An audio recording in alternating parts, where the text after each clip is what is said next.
guest, Rae Indigo, and we're going to dive into some juicy topics. We're going to talk about a little integrity, trust, love, and we're going to interweave it with her beautiful creation, which I've been enjoying so much since well, I don't know if it's right when you started, but since our last uh, chat here online and on the radio, form is, I always say it backwards, formula Formula flaw. flawless. I always want to say Yeah. flawless formula because it is flawless, a flawless formula from my perspective. So thank you for coming back. How are you doing today? I'm staying cool. I'm in Miami. It's very sunny and hot and or mildly hurricane-like, depending on the day. So it's a lot of indoor living a lot of the time, and I'm good. I tend to have a very late night schedule now with all the mixing and formulations. So Right, it's interestingly different from the normal yogic lifestyle where you're up at like 4 or 5 a.m. So right. I'm good, but it's an interesting adjustment. Well, that's the yin time. That's our creation time. So that's typically why a lot of artistic endeavors happen at night. So uh, working with that feminine Exactly energy. that. Yeah. Yeah, silence, the world being asleep. It's a perfect time to kind of tap in.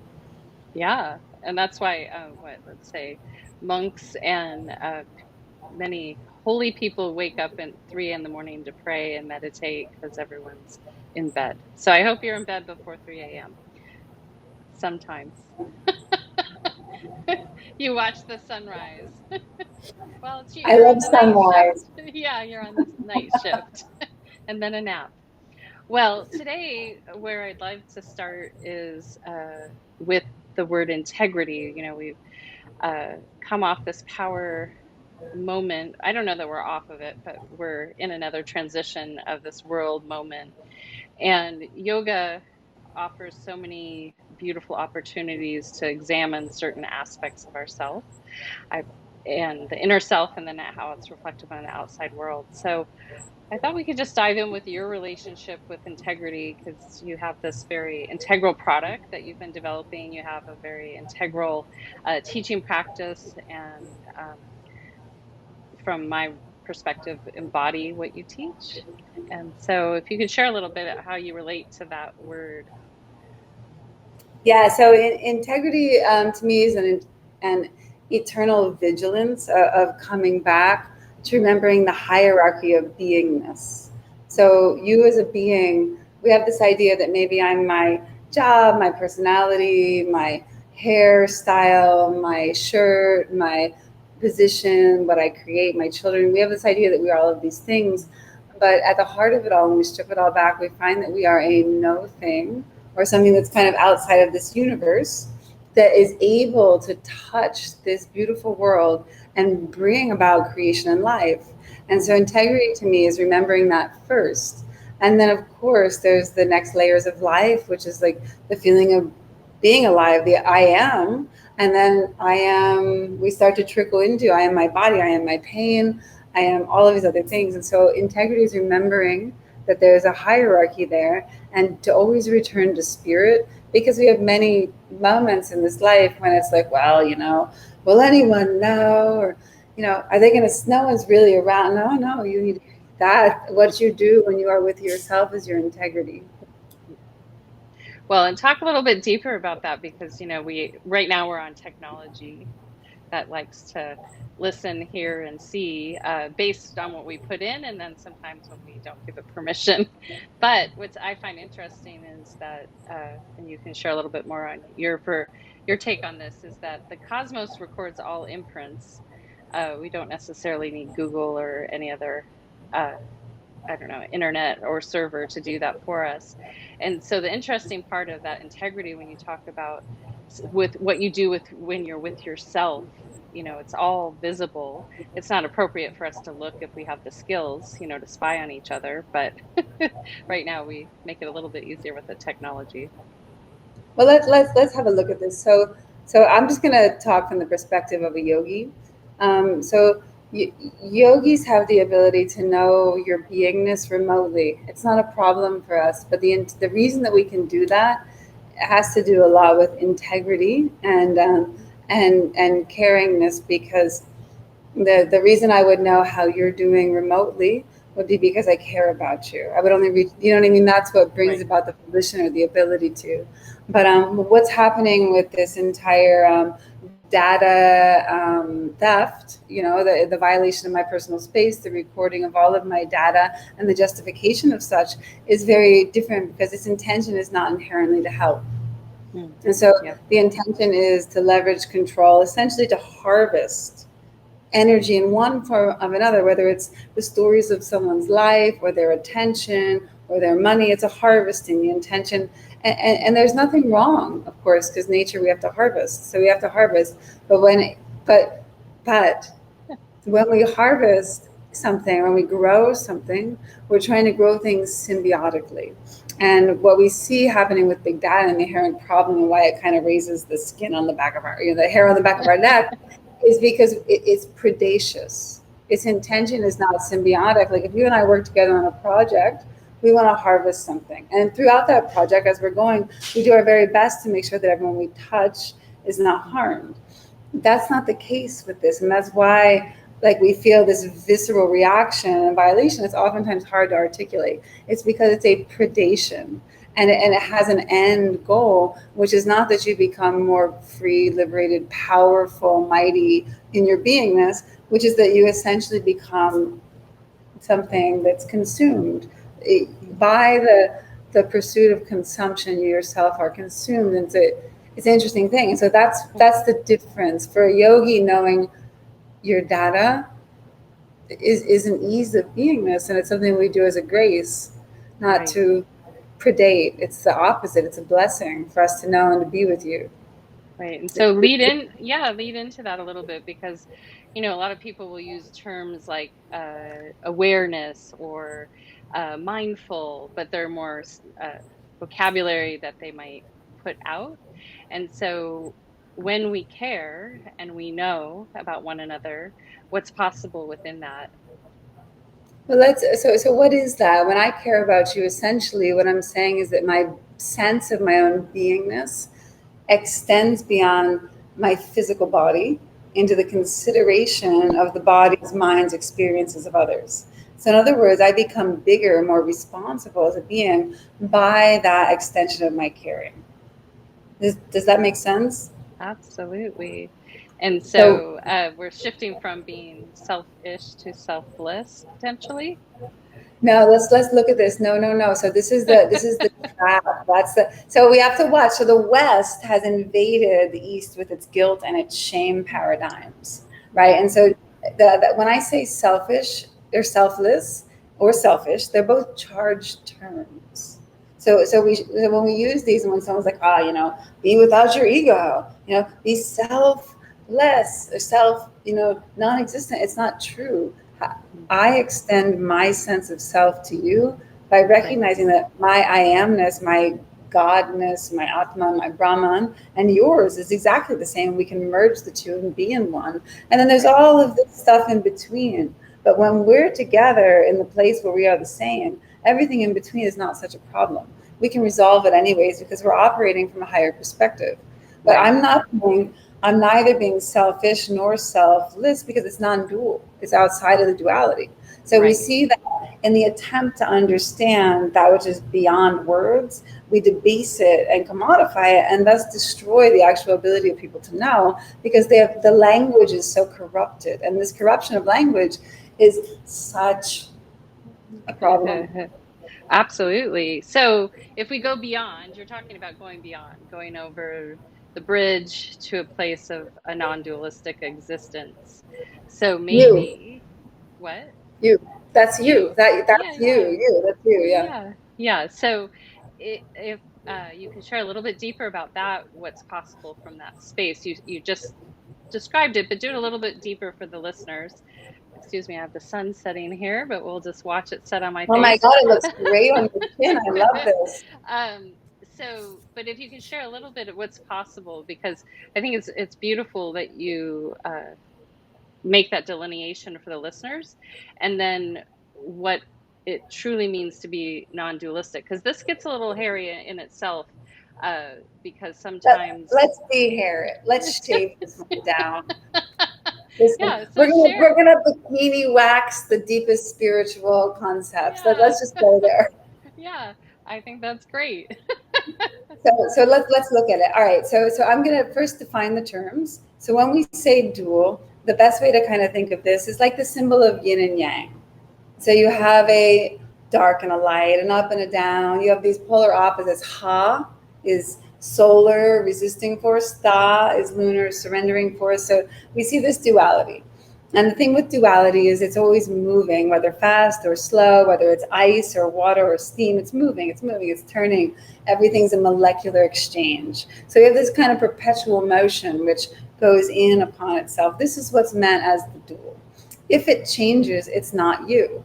So that means that you are something non-dual. You are something. I mean, they use terms like mindfulness. Mindfulness is seeing the duality, but it's not recognizing your own true nature, and it has been heralded as a high teaching, but it's actually a preparatory practice. It's Right. just like, hey, can you be look? Can you look at the things that are playing out in your mind field? This is not. This is like a basic thing, Yeah. but they've made entire things out of it, and unfortunately, they've turned what's a beginner practice into an idea of an achievement. It's just not true. The reality is that duality is flowing around you at all times. Now, the problem, the difficulty is that you think you are the duality.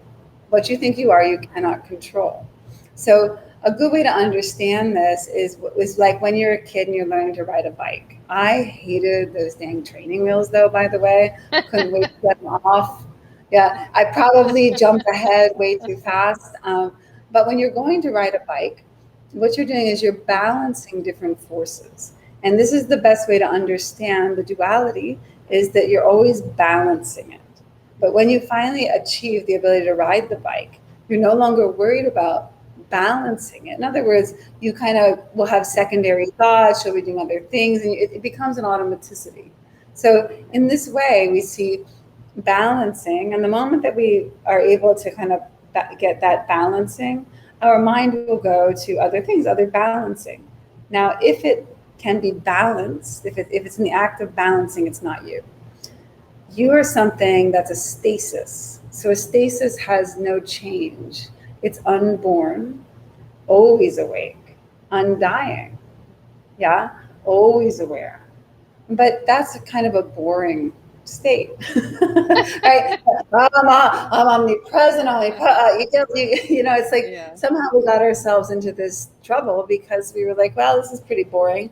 Let's just forget our own true nature a little bit so we can pretend that something could happen to us because now it's fun. Like if I'm Right. playing a game with you, let's say we're playing basketball, and but it's just really me and I'm also you at the same time, and I fully know it, and I know every move you're going to make at every moment. There's Yeah. no game. So in a way we find ourselves here identifying with all of these dualities, and they're a myriad. That's the Maya. In yoga we call it Maya.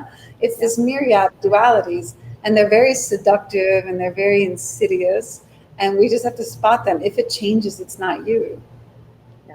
It doesn't mean you can't play with it. Doesn't mean it's bad or good. Those are terms that we put on afterwards as we start to, Right. say, but bad and good are not the best terms. Best is like useful, or not useful. Right. Building or diminishing. Yeah, well, Yeah. which is like recognizing that when I'm here, I want to create something of this life, and are the actions I'm taking me towards that creation, or am I just kind of like lumping along, which is totally fine, but you should say that that's what you're going to do. If you're going to lump along through life, say I'm going to lump along, it's no problem then. Yes. Energy doesn't have an opinion. No, it's totally fine, but just be honest with that's integrity. Be honest with Yeah. yourself. Like I just want to sit in the woods all day and make Yes. hats. Yeah. Be honest and do that fully. Yeah. Well, and share a little bit because that word truthfulness is part of this word, even though it has its own separate um, conversation, I think also. But if you can share how that honesty is important, especially with integrity, because uh, it's easy for one to trick oneself. Maybe one does want to sit in the forest and make hats, but one thinks or is convinced self, or someone else is convinced self that one should be someplace else? Yeah, so truthfulness in the physical universe is a lot like cleaning your house. Truthfulness in the spiritual universe is about recognizing something for what it is, accurately. So in the physical universe, we arrive to truth by examining things. Yeah, so you don't really know what's in your closet all the time, but if you take a moment, you go in there and you decide, okay, today I'm going to clean my closet, I'm going to organize everything, I'm going to be honest about what I'm using. This is the kind of way that we bring truth about in like the manifest universe around us, by examining things, dealing with things, saying what's the nature of this relationship, this business, this product, my feelings today, like, oh, my body feels heavy. Just be truthful, because only at that point can we do something about it and say, well, my body feels heavy today. Why could that be? For a myriad of reasons. Should I do something about it or leave it? And so this is like finding that truth in the physical universe is through that examination. But truth as a spiritual principle is non-physical. It's like this harmonic bell of the integrity. And here's where we kind of end up back at these words. It's like integrity is oftentimes how we're bringing truth into the world. Like truth is as a spiritual principle outside of the way of finding truth and the honesty of something. The physical universe as the principle of truth. That search for that and that resoundingness of truth in your heart space brings about an integrity in everything you touch, because you're considering that first or primary or in a hierarchical way towards everything else. Beautifully said. And so, share with the listeners how you translate that truth to the integrity of these beautiful products that you've created. And because it's, really, we're at a point and place, I think, in the human species evolution that this is something that especially younger generations are seeking. They want something that has something more behind it other than that they've got, at the superstore. Yeah, well, it was an interesting year to say the least. So this came out of that. I used to tour and lecture around the world, and I found myself kind of doing that online, touring around the world, but via a computer, which was also lovely. And back in November, I had a student ask me, and so the whole thing came out of truth. They were like, what do you do for your skin? I was posting like something like, hey, I have an upcoming course on pranayama, I'm making a video or a post. And it like this whole thread ensues. There's nothing to do with what I'm trying to like talk about. It's just like, what do you do for your skin?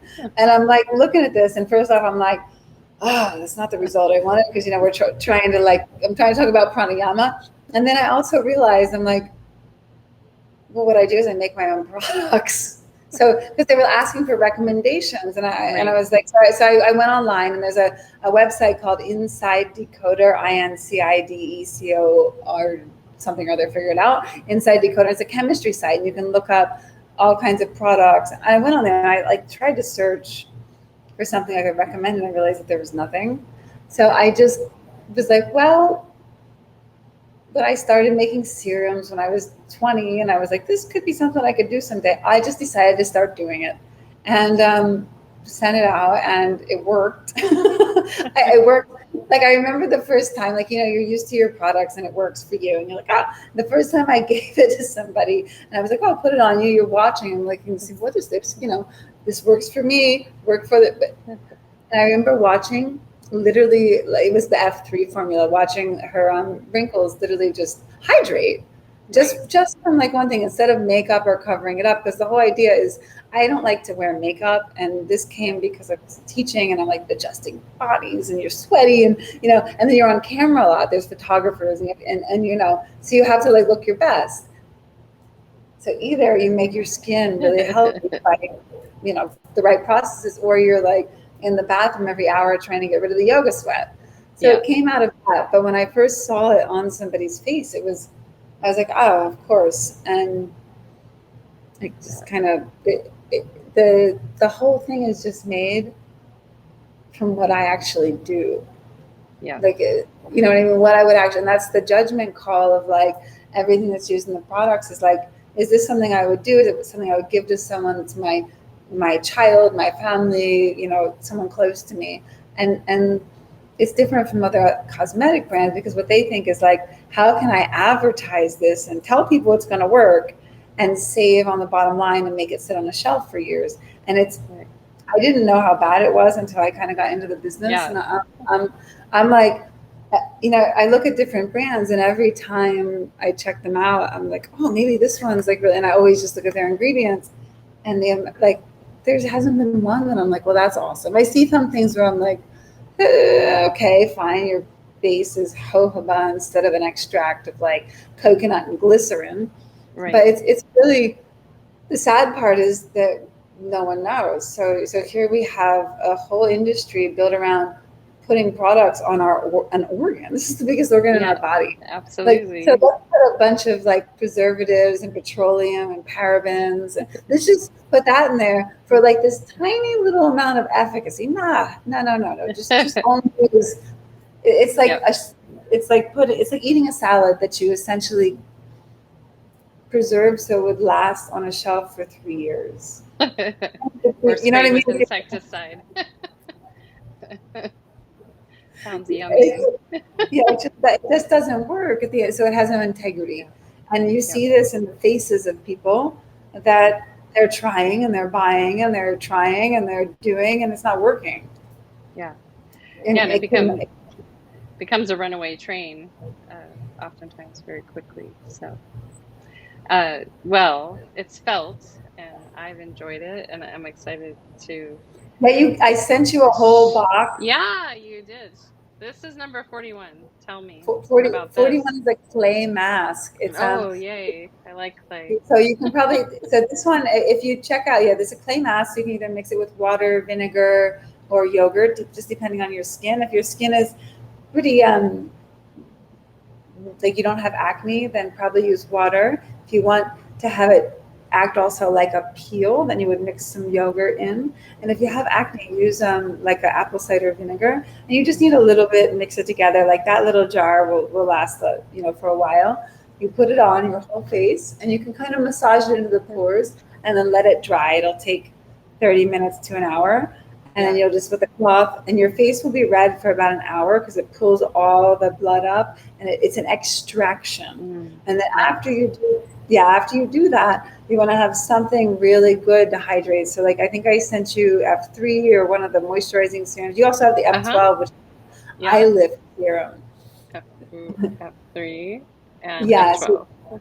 Yeah. yeah, so put the F3 all over your whole face, and it'll just, that's a plumping serum. So your face will go, basically it'll be red afterwards for about an hour, and it'll suck all of that in, and then you'll just be like, ah. And the F12 is a lifting serum, so you can apply it around your eyes.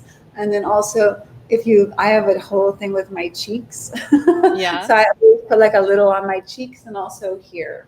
Nice. But just Beautiful. it's very potent, so you only need a little bit. They're like super botanicals. Beautifully done. And then, like, so share with a lot of women out there, we're going to be bumping from yoga, esoteric conversation to the importance of loving ourselves. It's all Um, yoga. You're just dealing with different shells, different levels. Absolutely, different bodies. So if you can share a little bit of, the dangers of like shooting self up with like Botox and stuff like that, because there's a struggle sometimes when we talk about, duality, wanting one thing and not the other, and not patient for one versus the other. If you can share how maybe you were patient with yourself, and you shared a little bit the last time we talked about how you got inspired to start treating your own skin. Yeah, so I want to address this very directly and very honestly, because there's a big elephant in the room here, which is that, look, I love natural everything, but I do get my hair dyed. I also use a phone and I drive a car Yeah, and I broadcast over the internet. So we have to be very honest here. So yeah, so it's not that we're being Luddites and looking to the past only. It's that we're understanding the ancient technology and also modern technology. right. And I think it's important because there are things like, for instance, I recommend people use a derma pen, which uses microneedles to stimulate the tissue. That's a modern technology Right. that you could use, like an ancient tiny thing, but it's a really good technology. Just like the different vehicles we have, like airplanes, are a good technology to accomplish a goal. So, and there's many people who have like torn a shoulder and now they had to replace it or they had surgery. And we have to be very careful that we identify your body is a dead thing. You bring the life to it. The moment you leave, it disintegrates. So, and it will be consumed by worms or turned to dust. And we have to be really honest about this because we don't want to associate our spirituality for even one moment with whether our body is more botanical or less, because there are some people that don't have that. You know, they've had surgeries, they have recoveries, they were in a car Right. accident, so I want to preface with this. And so what that Yeah. leads me to is the subject of like things like Botox, or lip injections, or breast implants. Yeah. And what do you do? And my preference is always to give yourself some time in every day to do natural care. Okay. That's the best thing. So, for instance, I teach face yoga, which is like the systematic release of all of the muscles here in your face. And it's done with oils or something else. Now, if you do this every day, like releasing your jaw, behind the ear, all of this, if you do this every day for an hour, you won't have tension in your face. Like you can massage all of this out. You can use the stone rollers. You can use the dermapen. There's many of these devices that can take that out.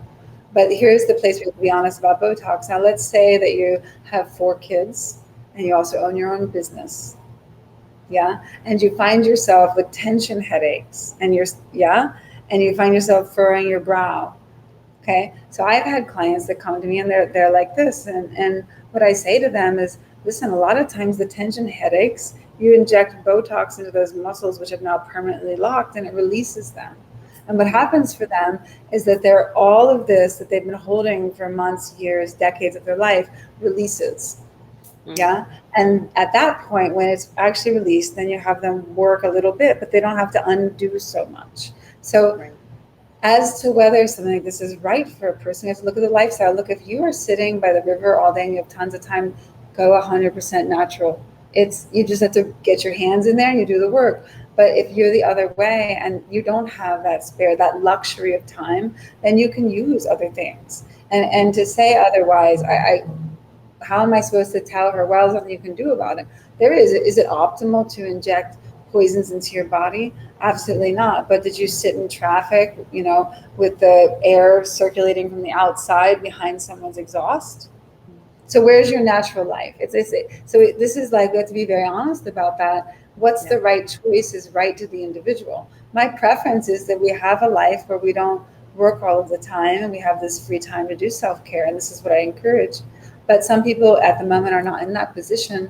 And the right choice might be something that Western medicine has invented. Mm. Does that make sense? Like, it's to say otherwise. What do I want you to do? I want you to use my scalp scrubs. I want you to use my face scrub. I want you to Yeah. use my products. Yeah. And I want you to take the time to apply them and take a bath and soak and practice hours of yoga with me every day. And let's meditate for 2 hours and you're not going to have any wrinkles. That's Yeah. awesome. That's what I want. But anyways, the body's going to die. Let's not be so attached. Right. Does that Absolutely. make sense? Yeah. Do you see what I'm saying? So Oh, it, of it's course, I see what you're saying for sure. And I think we're at a beautiful moment in time because the use of technology, people probably, I can say this pretty matter of fact. People overconsume the time that they're on their devices. yeah. So Put your I would say everyone has a good 2 to 3 hours that they could dedicate to themselves. this is And the I've raised 2 kids, run businesses, meditated with them running around. So everyone has the space to do it. It's just a matter of a choice. And so that aspect of, really it's hard because it's hard to you want to feel good, you want to, whatever it is. And but in our sometimes you heart we can't, know the best. yeah, and sometimes you can't see the long range impact. Long range meditation, meaning if you're meditating all your life and that takes you very far. So we can apply those same principles, not in a, it just will feed you, well throughout your life if you can have This certain is practices. this is such an absolutely valid point. Um, it's this is something I struggle with so much when teaching is how do I convince someone that it's worth it? Like this is a big, like you have to give them some sort of immediate like, oh like valuation, but the truth is the immediate thing that you get is nothing Yeah. compared to what comes from the ripening of a deep practice. But now here I am in the West, and people want to learn how to meditate in 2 hours. I'm like, it's going to take me 5 days just to outline the anatomy of your mind, what you are, help you define all of these things in your life. And when you see all of that for what it is, meditation is blossoming. But you have to give me that time, and you have to dedicate that time. You have to clear that time. You have to remove the excuses from your life. And Yeah. yeah, this is like a big point for me, and so that's why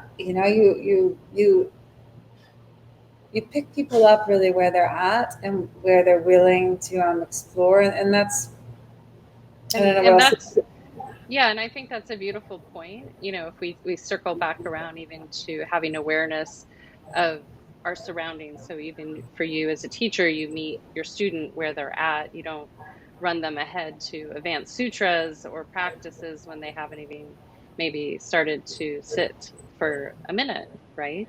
You So, only harm them. Yeah, it only what? harms them if you do. If you expose someone to something that they're not willing to experience or see, it actually is harmful. So you Yeah. see, so in the end, it takes them back on their path, and that ability to discern, like, where is the line where it's helpful or harming, is so important.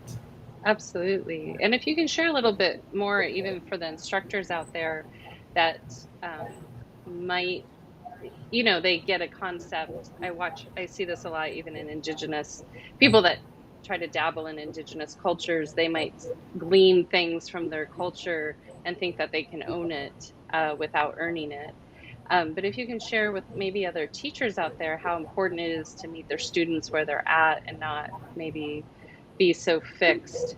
Like you with the thread, you were talking about pranayama and people want to talk about skin. And if you'd been fixed and be like, no, I'm not going to talk to you about skin. So if you can share a little bit more about that.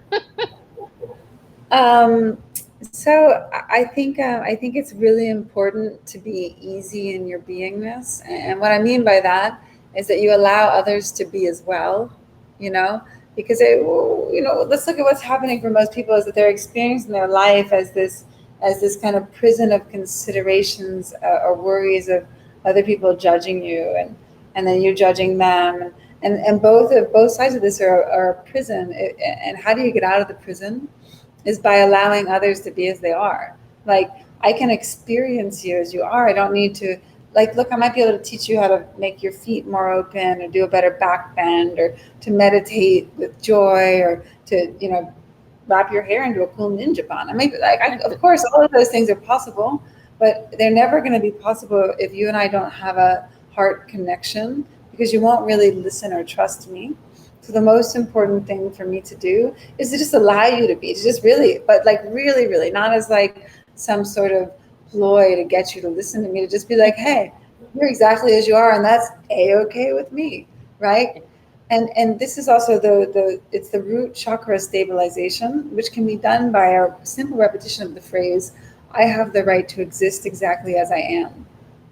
Because what do we think? It's like, I have the right to exist after I've accomplished this and done this and Yeah. done this yoga Uh-huh. pose and married to the perfect man and have the perfect friends and have all of this, and we have this calculation, and then I can exist. No, right now, in this moment, exactly as you are. Yeah. Beautifully said. Yeah. And to Eh, do that, you allow others, and that is the most important thing for a teacher to do. Just to allow them to be exactly as they are. Yeah. Absolutely. Well said. Well, and share the importance of understanding that within self, uh, because oftentimes you're pointing out two things. Someone may not allow another person to be exactly as they are. They're like, hey, you got to be like this. Um, and this happens in relationships a lot. Someone's trying to force someone maybe to be differently. And then the value within self just to surrender to exactly like that honesty, that integrity, that truthfulness with self, that this is who I am right now. And if we really feel into it on uh, a traditional practice, we'll see exactly where we're at and maybe how long we have to sustain at that. You know, it's kind of like the training wheels on the bike. You have to wear those maybe for a little bit. Some people longer, other people not so long. The sunlight looks really pretty on your face right now. Oh, I'm it's loving like the West I can't do Coast. anything about it, and now I can't see, but we're good. I'm blinded by the light. It looks really pretty. I love it. So I think in relationships, like this idea of allowing, we oftentimes have a misunderstood definition here. And we think allowing someone to be means agreeing with them. And this misunderstanding causes so many of the problems in the world. Like I can totally disagree with what someone is doing as like a way of being, or Right. like that doesn't make sense. Like he keeps banging his head into the wall, it's not going to work, right? It's like at a very base level, I can disagree that that's an intelligent action, but I can also allow. And where is that line where you say, hey, my friend, you're hitting your head into the wall and it's making me really uncomfortable because I think you're going to die and I kind of like you. Like this is where, we find ourselves in relationships. Where is that line of what do I say? And in general, we have to have a discernment, which is in yoga, the one of the things that we look for is what we call the crown jewel of discrimination, which is the ability to recognize exactly when to, interrupt something and to use force, what that means, what that risk is to you, or when is the time to allow, and when is that, morally, Yeah. intelligent. Like here we are, we're walking down the stairs together, and you miss a step. Well, it is your fault you missed the step, but because I'm strong and capable, I can also catch you so you don't fall down the rest of the stairs.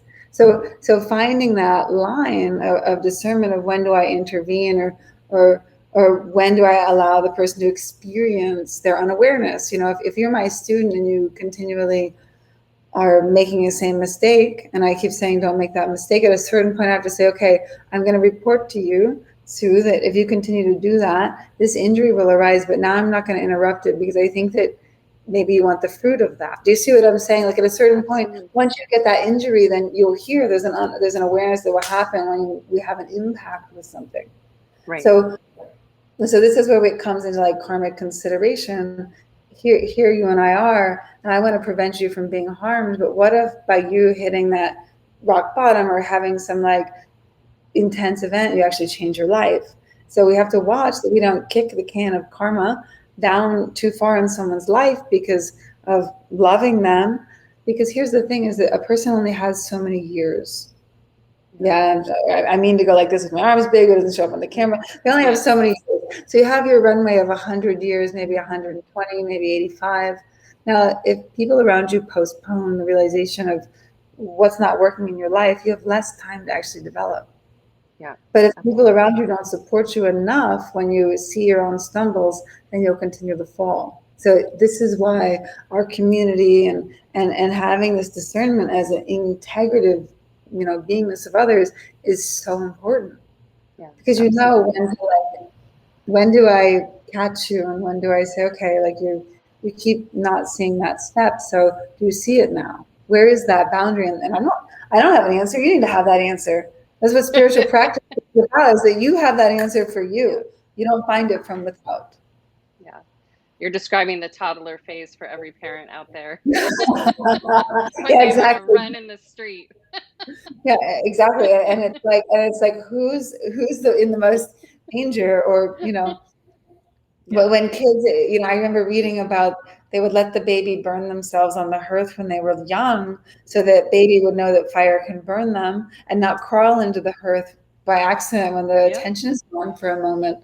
Yep. What is that line? And that's something all of us have to find. And it's Yeah. not fixed. Absolutely. Yeah. Well Unstable said. universe. Yeah.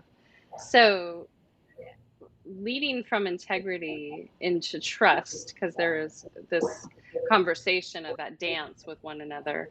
Uh, how can you share with the listeners how to maybe deepen their relationship with self and to trust self? Because a lot of people potentially might push that word outward versus the value of learning how to trust self from within to the outside. Well, I think that the most important thing is this is something that I remember hearing articulated so beautifully from Sadhguru about a decade ago. And he said, you know, you believe in being kind to other people, but you're the cruelest to yourself. You can think of yourself as if it was like, you know, he used this analogy. He said, the way that if you saw someone else, if they were to take a little puppy and try to hurt it, you would stop. You would say, the puppy can't defend itself. Like you would stop it. But now here you are, and you have no defenses against yourself.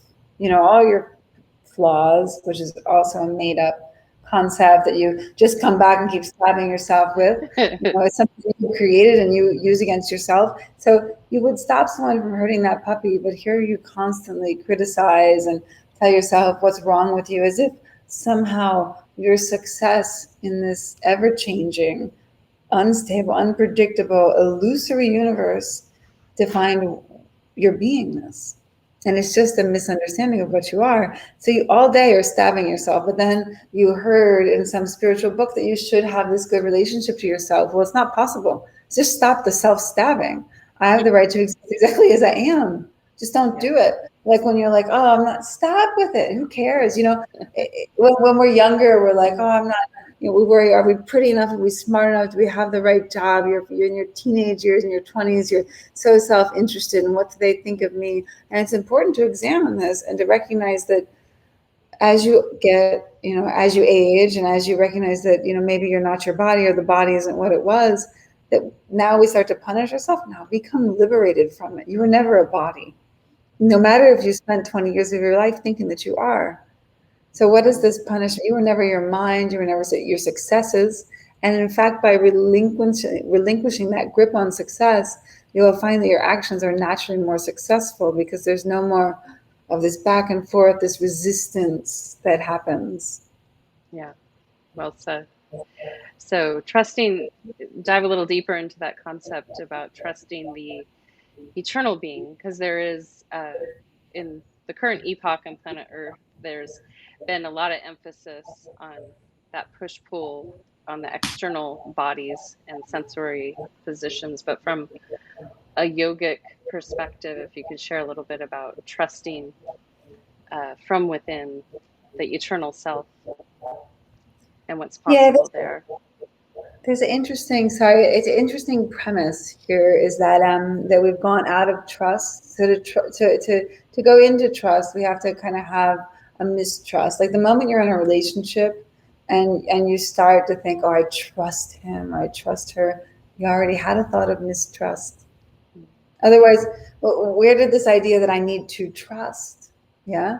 And so this primary betrayal, this avidya, like it's not undone. This betrayal of ourselves or this mistrust isn't undone by adding more trust to overcome the mistrust. Yeah. Yeah. Because that's the illusion. That's kind of the thing that they tell you and you do it forever and it never works.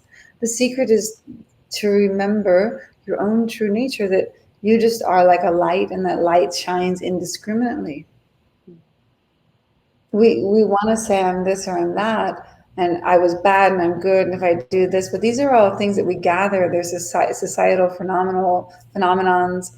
They're not things that we usually came to as to like our sense of self and our own beingness. So if you take a moment and you're like, well, and you examine like at a deeper philosophical level the ideas of justice, truth, integrity, as we're doing, you will find that all of this is somehow out of time, out of space. It's not really manifest. It's something that you have a knowingness about, but then you have all of these moments in your life that you knew this higher thing, but yet there was all these other influences like trying to bribe you towards, and sometimes you take those bribes, but then you take those bribes like, oh, I'll just be a little bit of an asshole, or I'll just cut them off a little bit in traffic, or just this one time I'm not going to hold the door. You know, you start to do these things, and I'm giving little ones, and we Yeah. gather sins upon sins, and some of them are things that we consider to be really, really, really, really bad. Yeah. But none of those things are you. The consideration that you're really bad makes you continue to do bad. The consideration that you could not trust yourself makes you have this mental dance of trusting and not trusting. But if you just saw, like, okay, here I am in this exact one moment as I am,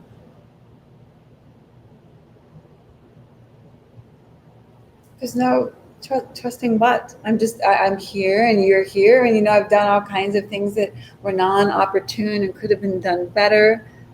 But anyways, here I am with you, and that's what's missing. It's not that we're trying to prove ourselves against some improbable Right. measuring stick. It's that we're all criminals on a planet of criminals. So just be a little easier on other people. Yeah, it doesn't mean that it's not totally lame what they did, but it's anyways. We're all this body's going to be dropped. So Yeah. So, and you can share maybe a little bit deeper on that.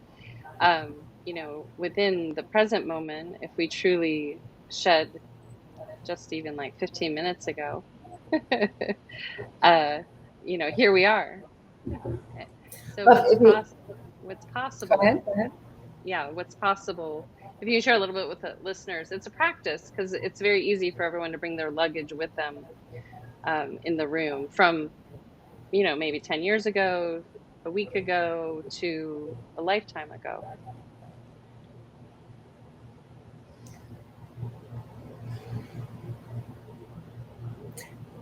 the the thing that has to happen is that every practitioner needs to spend a little bit of time defining their mind for themselves, because what's happening, what people suffer, is that they have a lot of thoughts and a lot of anxieties and a lot of we call them kleshas, colorings or charges around events, and these are tied together with past events in this life, and it's really a mess. It's a mess, and to undo it, you have to understand what the different parts are. Like what is the part of me that's the I amness? What is the part of me that's this series of connected memories? What's the part of me that's more subtle than that? And it's like, imagine that you had a ball of like yarn and string and a bunch of stuff, and it was all like different things, all mixed up and tangled together. And I was like, okay, take this, detangle this, and organize it, and then weave it back together again. Now, just with yarn already, you're like, that's overwhelming. I feel like, but already your mind just went like, I don't want to, like, that's exhausting. But your mind is way more Yeah. tangled than that analogy. And so when people ask me this, like, well, how can I? You have to first define like what is mind, what are the different parts of the mind. You have to really spend a moment understanding what that means, so that you can separate out the different kinds of yarn and thread and all of it, so you can say, okay, this is this and this is this. And this separation, this differentiation, is the first step in actual true unification. Yeah, everyone knows yoga is union, but that union has a three-step process. First, identification. Second is like purifying, like untangle it, make it nice, make it healthy, make it well, and then reintegration, bring it back into the whole. And if you skip these steps, you end up, oh, I need to unify. So you keep trying to unify with this congealed ball of a mess. And all you Yeah. do is become more and more solid, dense, and thinking that you're an object and all the things in your mind, which is like a giant Piece, backpack that you're carrying. yeah. Or piece of felt. You're reminding me of my textiles class at university. Exactly. I think it's Exactly. really like you really no longer looks like what it started with. Yeah. So,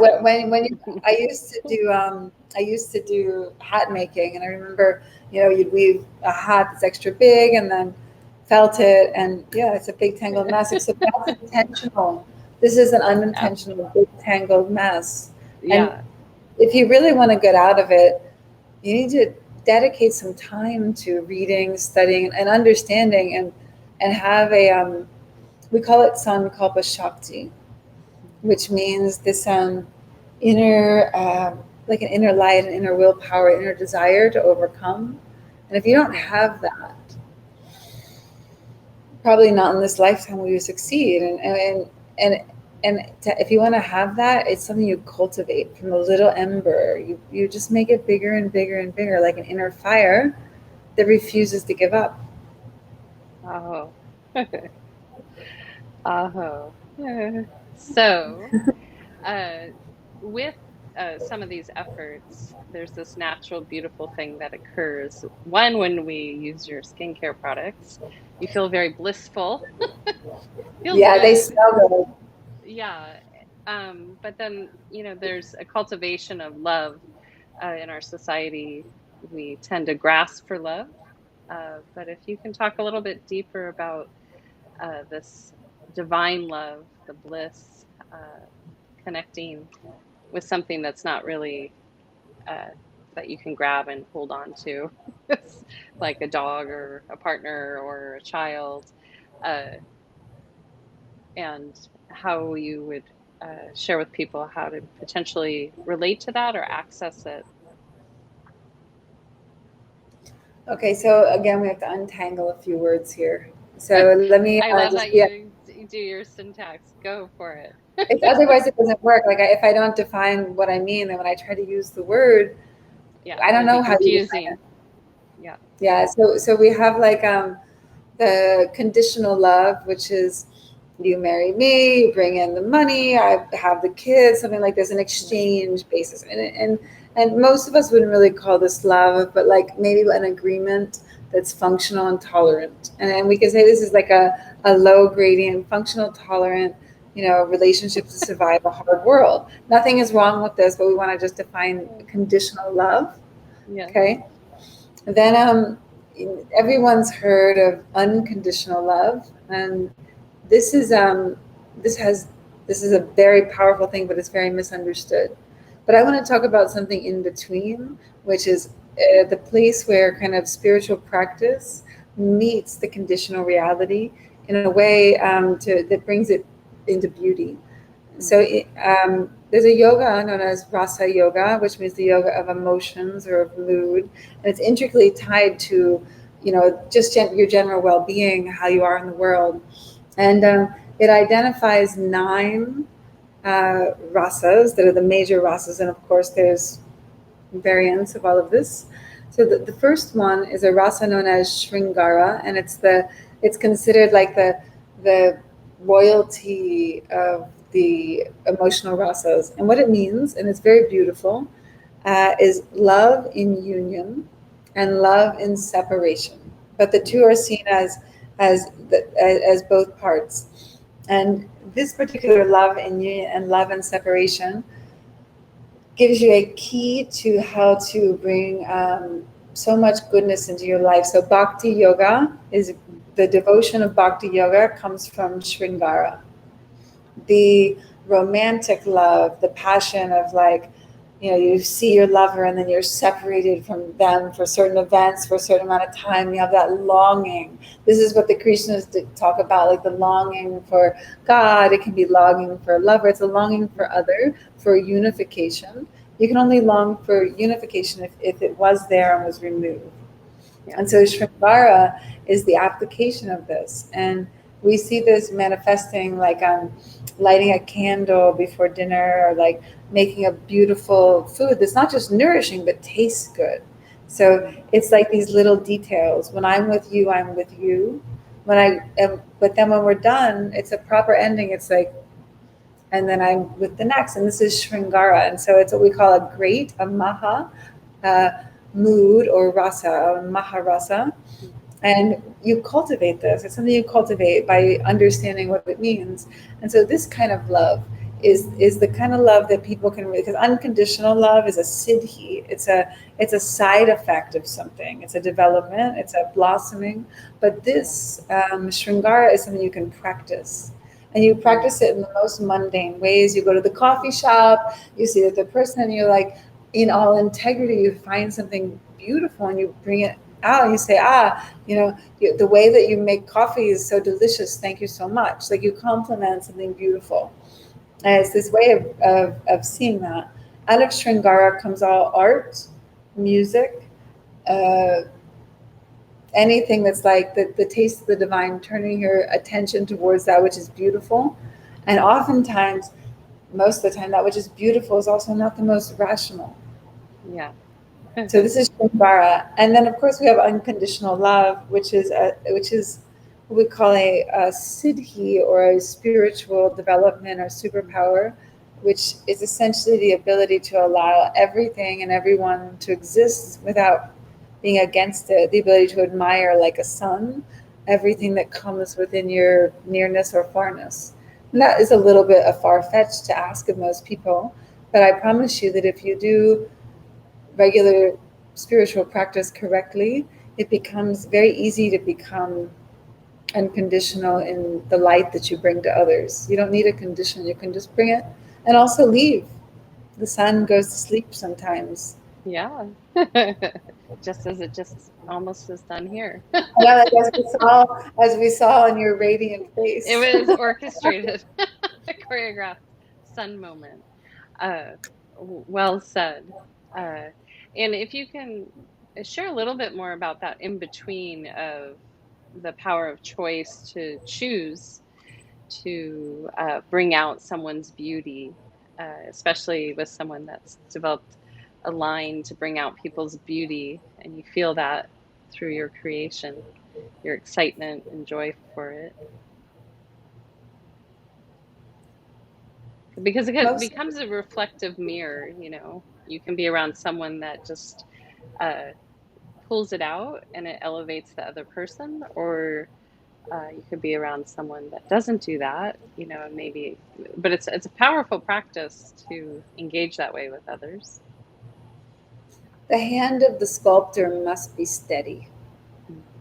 This is the most important thing. So if you endeavor to bring out beauty in the world and you endeavor to essentially sculpt the lives of others through time, dedication, devotion, yeah, you must have a steadiness. And this is the thing that's lacking in most people is that they go to make a movement. Like, let's imagine you're sculpting stone, which is something you do through time and a relationship with a being, or whether you're a teacher or a friend, a lover, a daughter, is a sculpture through time if you're an artisan. If you're not, it's a giant mess of smashing rocks.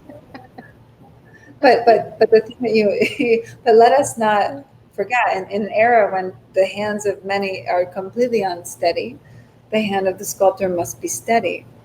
This quality of steadiness in yoga we call stira, and stira just means stable or steady. But it doesn't mean rigid. It just means steady. And this steadiness, it's the kind of thing that you want in a storm. You want someone who can assess but not freak out. And what we see now is that what I see commonly brought out in the psyche and the culture of the modern humanity is a tendency towards anxiety and the creation of anxiety, or these anxious states, these nervous states, these fear states, as a valid response to get out of this responsibility of legitimately handling everything from personal relationships to our global choices. Your unsteadiness betrays you in so many ways. Mm. And how do you arrive at steadiness? You must take a moment. You must become discerning and you must have a look. And then your hand becomes steady. But if Mm. you're not, if your hand is always shaking and you can't notice when it's shaking and you still keep hammering away at the piece of artwork, probably you're going to chip the nose off. Probably it's not going to be lovely. And we have to understand this, that we want these beautiful words and we want to know so much about yoga, but you must make yourself steady. That means when it's time to make food, you make food. When it's time to do your sadhana, you do your sadhana. When it's time to listen to someone and hear something uncomfortable, you listen fully. And when it's time to speak, you speak clearly and accurately and with grace. Mm. And that's Well, steadiness. And you recognize that through your steadiness, yeah, you might not get your result today, but you get your result. The rain didn't wear the rock down, yeah, yeah, in a day. You yep. have to be steady. And we've lost this. We've lost this idea of sculpting through time. And it's a really big problem for people because it creates such a huge dishonesty in their life. Mm. And it Yeah. requires of us teachers that either we send students away because they cannot become steady in their practice. You won't get results if you're not, or I have Mm. to lie to you. I don't want to lie to you. I didn't learn this to Yeah. lie to people. You must Yeah. become steady. And every Right. excuse that you give me means nothing. Right. And share a little bit about that, the responsibility of both the teacher and the student, whether the student realizes maybe they're not in the right setting with the teacher, or vice versa. Uh, because sometimes people will hold on for a whole variety of reasons, but what's the value of that? More important than the teacher is the quality of the student. Yeah. So an excellent student can learn from the worst of teachers. Yeah. An excellent teacher can't do much with the worst of students. So most important is this, that the student is good and attentive, that the student has an intention to learn, and that the student doesn't see the teacher's success as a barrier to their own. So I tell my students regularly, I am not the ceiling. Please don't treat me that way. Step upon my shoulders and go up to greater heights and come back to me with something amazing. But you must have Sankalpa Shakti to do this. Like, this is the thing, is that it's not about the teacher, it's about the student. And the fact that we put so much focus on finding the right teacher has destroyed so many results. Yeah. No, you find yourself through the practice. You don't find your teacher. What guru? You, the guru. It's the you guru. Yeah.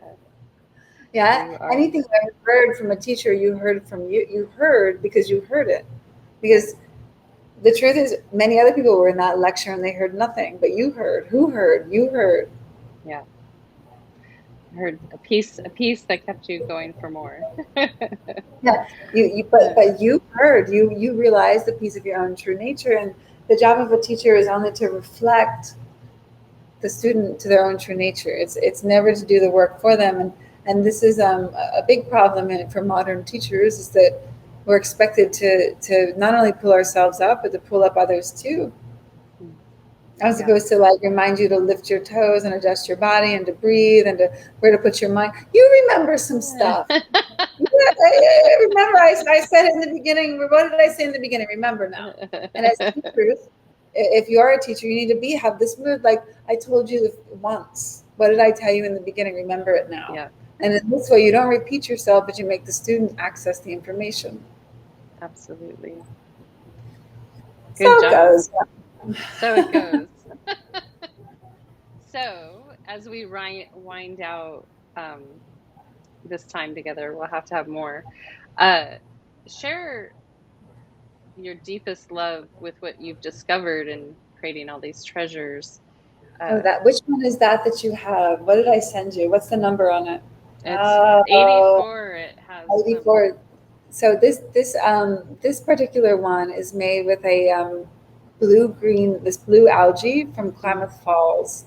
So it's yeah, going to turn your water bright blue, and it's super hydrating and nourishing for the skin. So it's not a salt bath. It's oatmeal, and it has a mm, lavender and this algae. So smells it's going really to nice. hydrate.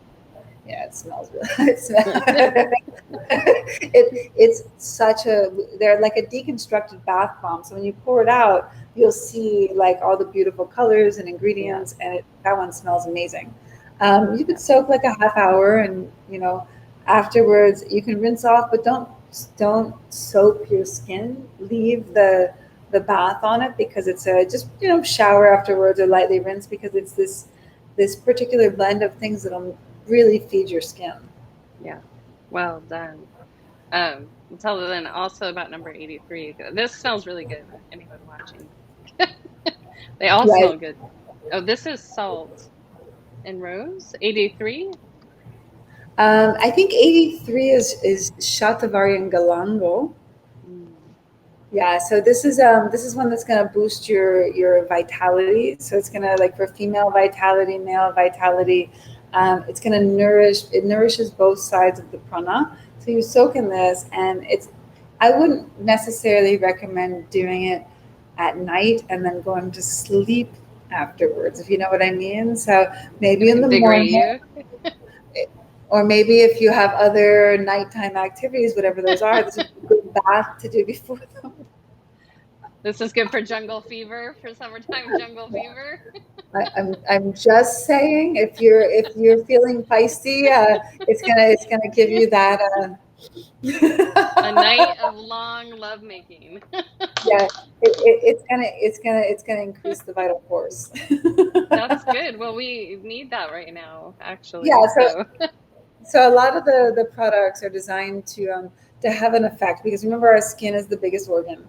yep. So, Hmm. for instance, one of the exciting things I've recently designed is our Christmas boxes. One of them is a non-surgical facelift. Oh, It's a nice. it's a 10-day treatment protocol. that just rehydrates and tones your whole skin. It is Beautiful. intense, all botanicals. You have to massage some stuff. You'll learn some releases. It's amazing. And these ones are de-stress. We have a whole line that I call Down Under that I'm going to keep on a secret site for, it's educational. I just made this eye cream that I call. I'm not sure if I sent you this. Did I send you a little jar like this? Is it, what number is it? Not If 32, is you it? have it, it's not numbered. So yeah, I think Oh, I didn't. No, I don't think I did. So yeah, this F22, I just made it this weekend. The fresh batch. It's a eye lifting cream, and it's amazing. beautiful. So yeah, So many goodness, and I was like, "Whoa, you are like going like gangbusters." You're gonna have like you're gonna need some elves. yeah, I do. I have an amazing team of people. Like I'm Nice. super blessed. I have my partner Andrew. Shout out to Andrew Phillips over in the UK. He's a brilliant tech, marketing, communication, Beautiful. backbone, you know. So I'm lucky to have that helps with all of our communications. Then we have a big network in Peru and Switzerland, all over the US. And it's not me. I have this amazing group of people that help me to bring us out into the world because it's we put out in the last month probably about 1,000 different products of like Yep. all artisanal made, all made in small batches, all over the world, and it's Beautiful. it, it's exciting. I can't Yeah. wait to try the F32, the lavender scrub. I think I sent you the big one like this. Yeah, yeah. That's right. Waiting for me. Yeah, I'm it'll very make excited. your skin so soft. Yeah, Yeah. and that improves the emotions and it improves our mindset. So the idea that like somehow our skincare is something separate, it's all levels of being care that we need. Yeah. Well, it feeds all your sensations. So I highly encourage anyone watching this or listening, click the links below. You can follow. Why don't you share your website where you'd like them to go, just to orate it also? Formulaflawless.com. If you find me, Rae Indigo, on any of my platforms, there's probably a link nearby too. Um, Yeah. and the website is definitely artisanal. So if you have any questions, write to me. I'm putting up a big information page. There's like so much behind the scenes, like digital stuff that you have to do aside from the mixing. Yeah. That's you know. I Thank know. you. Thank you so So, much for having me here on the show. I'm really oh, happy to be here some yeah, time. I loved having you here. So I want you to stay there. I'm going to show some fun shots of you and your product, and then I'll exit out with giving you a proper goodbye. But thank you, and for all of those listening, thanks for tuning in. Thank you so much for having me. You are welcome.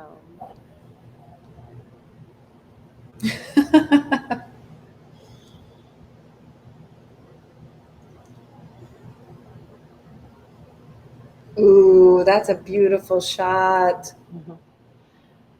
Oh, this other one reminds me of you. Wait,